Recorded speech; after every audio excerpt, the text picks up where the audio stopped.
काय आहे? मला काही सोनं लागलंय? नाही ना? नाही म्हणजे हे 1-2 दिवसाचं नाही, रोजचंच झालंय. ह्या अगोदर मुलगी कधी पाहिली नाहीयेस?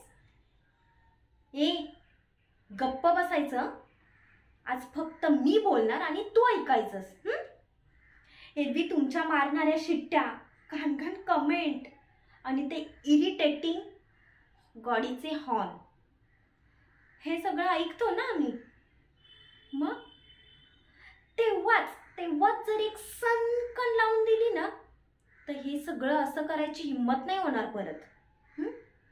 अरे आज तू आहेस, उद्या दुसरा कोणीतरी येईल, परवा कोणी तिसरा. सुखाने जगून देणार आहात की नाही? मला सांग, ह्या जागी जर तुझी बहीण असती आणि तिची अशी कोणी छेड काढली असती तर तुला चाललं असतं? बोल ना, चाललं असतं? नाही ना? मग अरे सगळीच मुलं सारखी नसतात, पण तुमच्यासारख्या नराधमांमुळे ना त्यांची सुद्धा बदनामी झाली आहे. काय लिहिलंय गाडीवर? तूच लिहून आणलंयस ना? वाच. नाही वाच ना, काय लिहिलंय. अरे ज्यांनी स्त्रीची अब्रू लुटण्यापासून वाचवलं, ज्यांनी समाजासाठी आपलं अख्खं आयुष्य पणाला लावलं, अशा थोर महापुरुषांचे फोटो आणि अशी नावं लिहून काही होत नसतंय. त्यांचं कर्तृत्व, त्यांचे विचार हे आचरणात आणावे लागतात. अरे तुमची लायकी नाहीये त्यांचं नाव घ्यायची.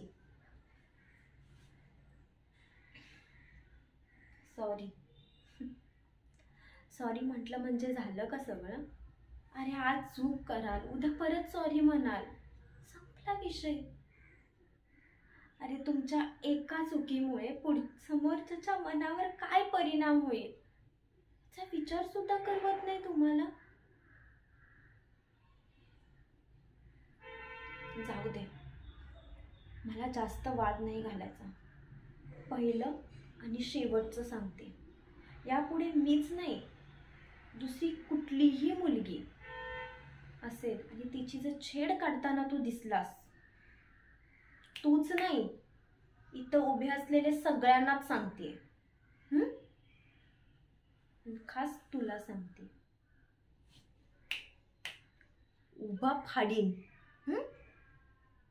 कळणार सुद्धा नाही. ज्या थोर महापुरुषांचे तू फोटो आणि नावं घेऊन फिरतोयस ना, त्याच महापुरुषांची झाशीची राणी आहे मी. लास्ट वॉर्निंग आहे. चल निघ.